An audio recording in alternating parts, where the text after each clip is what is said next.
aprendizado motor se conecta diretamente com o uso da bola suíça no atendimento fisioterapêutico. Porque quando você entende como o cérebro aprende o movimento, os seus manuseios, eles deixam de ser apenas exercícios e passam a ser intervenção clínica consciente. Antes de entrar no tema da nossa aula, que é o aprendizado motor, eu vou explicar aqui o que é o controle motor, planejamento motor e até chegar ao aprendizado motor. O controle motor, ele é definido como o processo pelo qual o sistema nervoso produz os movimentos intencionais e coordenados do corpo. E esse controle motor, ele pode ser interrompido por lesões cerebrais adquiridas, que afetam vários sistemas, incluindo os tratos córtico-espinhais, que é a via neural responsável pelos movimentos voluntários e precisos, principalmente dos membros distais, né, como as mãos e os pés. E esse sistema, ele permite movimentos voluntários finos e controlados, como, por exemplo, apontar, pegar e segurar, manter segura um objeto. E o sistema extrapiramidal é um conjunto de estruturas cerebrais que ajudam a organizar esse movimento, né, que é o movimento automático, e o controle postural. O extrapiramidal, ele ajusta e regula o movimento para que aconteça de forma organizada e eficiente. Por exemplo, ajustar o corpo ao perder o equilíbrio. Então, em resumo, o córtico espinhal faz o movimento acontecer e o extrapiramidal, ele aprimora esse movimento, né? Ele faz acontecer bem. O movimento, ele surge da interação entre o indivíduo, que é o organismo, e o ambiente, né? Então, quando esses dois estão juntos, é quando ocorre o movimento e quando ocorre a tarefa. Quando ocorrem mudanças em qualquer um desses dois fatores, o indivíduo e o ambiente, o movimento ele também muda. Então, um exemplo prático. Quando um bebê está sentado e alguém oferece um brinquedo, ou seja, ele está lá quietinho, mas não tinha ninguém interagindo. De repente veio alguém interagir com ele. Então o movimento dele vai mudar. O corpo inclina, os músculos do tronco se ajustam, do abdômen, né? O peso muda de lugar, ele já faz a transferência e ele vai tentando ali manter o equilíbrio para que tudo aconteça automaticamente. Ou seja, o controle motor é a capacidade do cérebro de organizar pequenos ajustes no corpo para manter uma postura e o movimento funcionando, especialmente quando o bebê ele interage com o ambiente. E o planejamento motor? O planejamento motor, também conhecido como praxia, ele é a capacidade do cérebro de idealizar, de organizar e de executar sequências de movimentos. Ele envolve etapas cognitivas e físicas, ideação, pensar no que vai fazer, né? Organizar aquele movimento e executar. Então, toda essa preparação são essenciais para a coordenação e autonomia. Então, o indivíduo ele precisa ser treinado com exercícios funcionais, lúdicos e de propriocepção para melhorar essa coordenação, equilíbrio e executar o movimento. Então, quando a gente oferece um brinquedo para aquele bebê que está ali sentado, para que ele consiga executar isso, de ir pegar o brinquedo, ele planejou o movimento, então ele olhou para o objeto, ele teve um estímulo sensorial.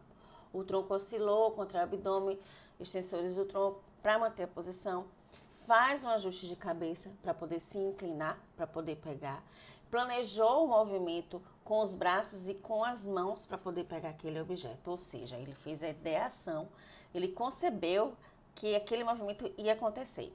A ideia do movimento, ele organizou como ele ia fazer isso, ele estruturou a sequência necessária e executou, ou seja, ele realizou o movimento, ele fez um planejamento motor. Esse planejamento motor ele não é inato, a pessoa não nasce com ele. Então ele é aprimorado com prática, repetição e com o tempo.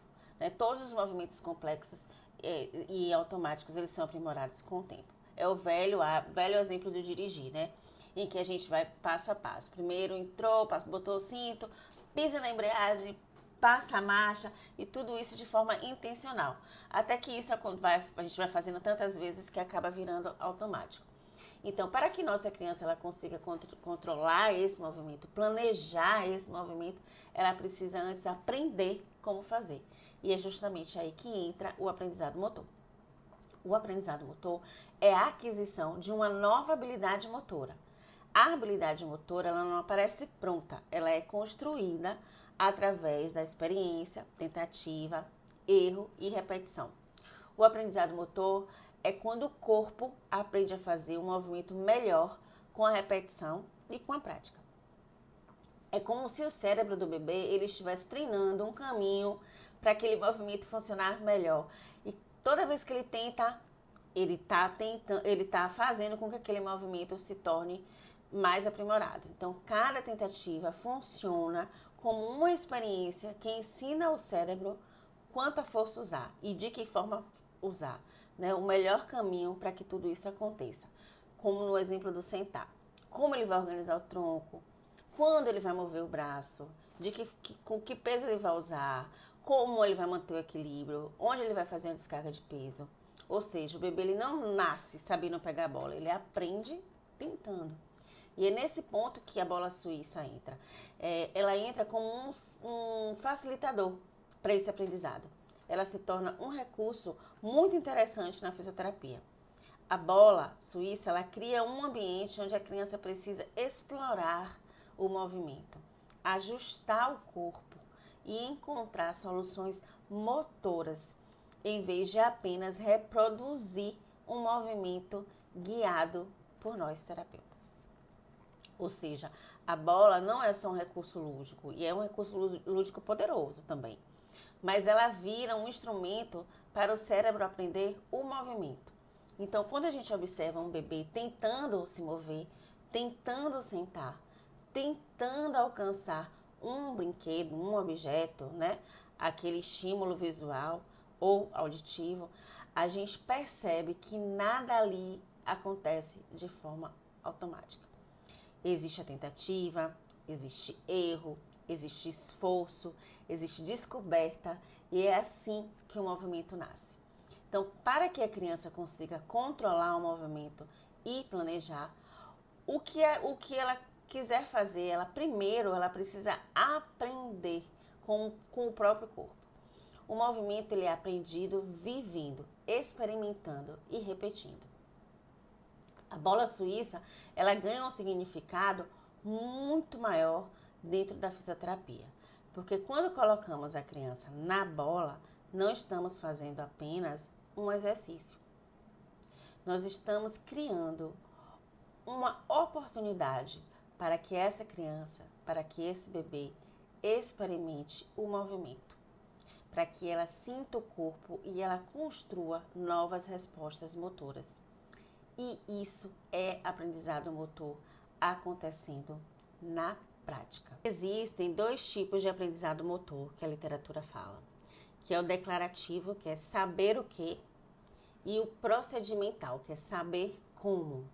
O aprendizado declarativo ou cognitivo, ele envolve fatos e informações. O procedimental envolve habilidade motora e repetição. Por exemplo, o sentar. Saber que deve sentar é declarativo, é cognitivo. Mas conseguir sentar, ou como vai conseguir isso, é procedimental. O aprendizado declarativo é saber o que fazer. É o conhecimento teórico e consciente. É quando o bebê entende que ele precisa sentar para pegar determinado objeto. Ele vai saber que precisa ativar o tronco, contrair o abdominal. O cérebro dele vai saber que ele tem que fazer isso. Então, esse tipo de aprendizado declarativo ou cognitivo envolve atenção, envolve memória consciente. Mas ele não garante que a pessoa vai conseguir fazer esse movimento. Ele pode até entender que ele precisa sentar. Ele visualizou aquele objeto e sabe que ele precisa estar na posição sentada para poder pegar aquele objeto. Mas ele precisa saber como fazer. Esse é o procedimental, é o aprendizado da habilidade motora em si. E ele acontece através de prática, repetição, experiência corporal, tentativa e erro. Veja que eu estou falando isso várias vezes. Aqui o movimento ele vai ficando mais coordenado, mais eficiente e mais automático. Então, o nosso exemplo. Primeiro, quando a criança aprende a sentar, ela senta com apoio ali com as almofadinhas. Depois ela consegue sentar sem apoio, já fazendo a reação anterior, até que ela tem uma habilidade tal que ela consegue brincar sentada, né? Então, na reabilitação, não basta o paciente entender o movimento, ela precisa vivenciar o movimento. Entender que entender é aprendizado declarativo. Fazer é o aprendizado procedimental. O cérebro, ele aprende movimento muito mais pela experiência do que pela explicação. A bola suíça, ela facilita o aprendizado procedimental, o saber como, porque ela permite que o paciente experimente o movimento, receba estímulos sensoriais e ajuste o corpo automaticamente. Então, agora que a gente sabe que o aprendizado motor pode ser declarativo e procedimental, quais são os estágios do aprendizado motor? Quais são as fases para que isso aconteça? Então, temos 3 estágios, que é o de tentativa e erro, que é o estágio cognitivo, ajuste e estabilidade, que é o estágio associativo, e a independência, que é o estágio autônomo. Então, todos nós passamos por essas fases quando aprendemos uma habilidade nova. Primeiro, vem o início do aprendizado, né? Que é quando o movimento é difícil e cheio de erros. Por exemplo, quando o bebê ele começa a rolar meio por acaso, muitas vezes segurando os pés, brincando, e quando vê, puc, rolou. Então, ele experimentou através de um erro, porque provavelmente ele não sabia que aquela brincadeira ia fazer com que ele mudasse de posição, mudasse de plano, que ele fosse rolar e que ele pudesse experimentar novas coisas, que a partir daquela posição ele pudesse explorar melhor o ambiente.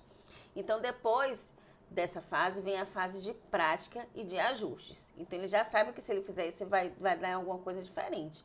Então, quando o bebê, ele começa a melhorar o controle, ele começa a ajustar esse movimento de rolar. Então, no início, ainda é um movimento meio brusco, meio desorganizado, que com os braços, ele rola com os braços bem abertos. Depois, quando vira, o braço ainda está ali debaixo do corpo. Então, ele começa a fazer cada vez mais esse movimento do rolar para conseguir fazer com que esse ajuste ele seja melhorado. E aí, com o tempo, com a prática, ele já começa a rolar mais devagar, deixa os bracinhos na posição correta. E quando ele vê, já vira um movimento automático. Então, quando ele rola de uma forma que dali ele já quer se arrastar para pegar um objeto, já é algo tão natural para ele que ele faz super rápido. Ou seja, ele rolou de forma automática, ele adquiriu a independência dele. E esse é o estágio 3 do aprendizado motor. Então, ele já faz sem que ele nem perceba o que ele está fazendo. Então, nesse momento que o movimento já está automático, a habilidade motora já foi adquirida. Então, quando a habilidade já acontece com menos esforço, ele já adquiriu a habilidade motora. Então, resumindo, o cognitivo acontece muitos erros e precisa de orientação. No estágio associativo, menos erros e ele começa a ajustar o movimento. E no terceiro estágio do aprendizado motor, que é o autônomo, o movimento está automático e de forma independente. Então, trazendo para o nosso exemplo do bebê que está sentado brincando, no estágio cognitivo, ele está na tentativa e erro. O bebê ainda não sabe exatamente como organizar o corpo para sentar, fica ali balançando, cambaleando, até que ele começa a perder, ele tem perda de equilíbrio frequente, cai de vez em quando, o tônus não está ajustado, então ele precisa de muito ajuste, a gente está ali por perto, a gente coloca as almofadas para ele ter aquele estímulo proprioceptivo e ter essa reação para tentar se estabilizar e fazer o ajuste. Então, aí entra o estágio associativo. Então, ele começa a perceber que ele pode sustentar o tronco por mais tempo, começa a descobrir a reação anterior, que aquela posição vai ajudar ele a se equilibrar e a corrigir pequenas perdas de equilíbrio. Então, ele começa nesse estágio a ajustar o movimento e a ficar mais estável. Até que chega o estágio autônomo, onde ele já senta de forma independente, já não precisa de apoio para sentar. Ele já brinca sentado, ele já começa a conhecer o outro plano, já gira o tronco para pegar um objeto, né? Já levanta mais a cabeça para poder alguém carregar ele. Então, nesse estágio autônomo, já não é mais um desafio, já virou uma habilidade funcional.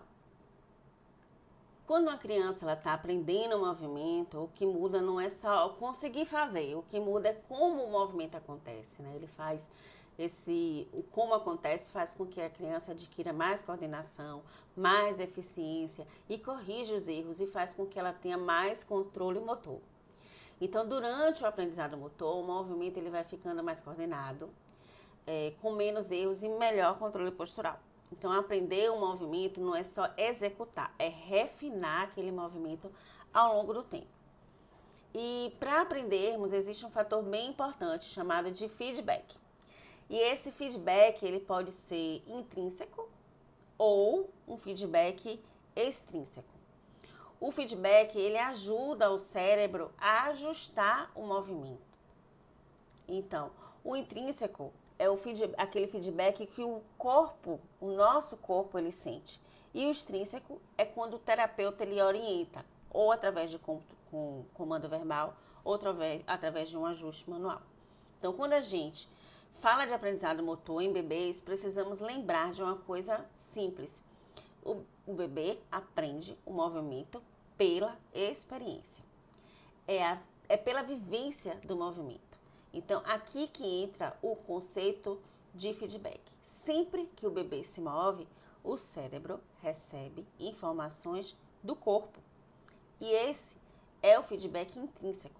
É o feedback mais importante no desenvolvimento motor. Então, quando o bebê, um exemplo, né? Quando o bebê está sentado na bola e o corpo inclina um pouquinho, que a gente quer trabalhar um pouquinho de reação lateral, e ele precisa ativar o corpo para ele não cair, isso é um aprendizado motor acontecendo em tempo real. Então, ele está ali tentando se equilibrar e ele experimentou que se ele não voltar, ele vai cair. Então, esse é o feedback extrínseco. Agora, o nosso papel como terapeuta, o nosso manuseio não é para fazer o movimento pelo bebê, é para criar a experiência de movimento. O bebê ele não aprende quando o terapeuta sustenta tudo. Ele aprende quando ele precisa se organizar para ele manter o equilíbrio dele. Então, esse é um feedback intrínseco, é o feedback do próprio corpo. E o feedback extrínseco é o que vem de fora. Então, qual é esse? É o nosso feedback.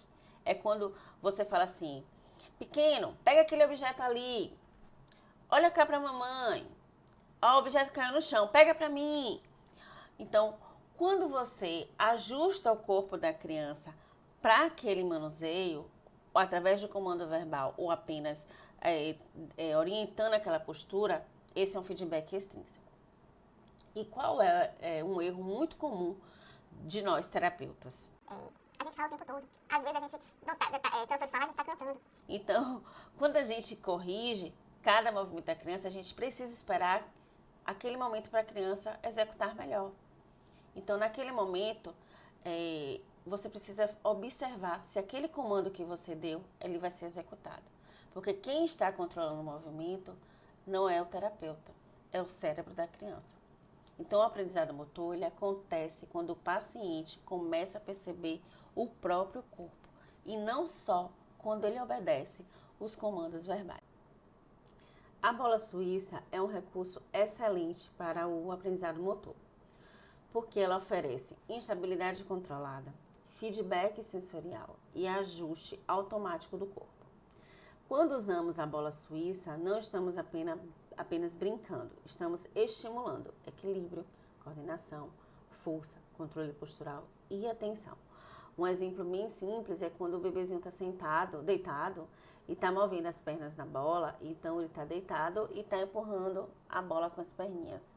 A bola permite que o paciente receba esse feedback do movimento, sem depender apenas da nossa fala, ou seja, é um feedback extrínseco. Então, a bola suíça, ela conecta aprendizado motor, controle postural, experiência sensorial e a repetição funcional. Quando você entende aprendizado motor, você deixa de aplicar exercícios e passa a ensinar movimento. E isso muda completamente a nossa prática clínica, certo? Então, se esse conteúdo fez sentido para você, curte esse vídeo ou se inscreve no canal.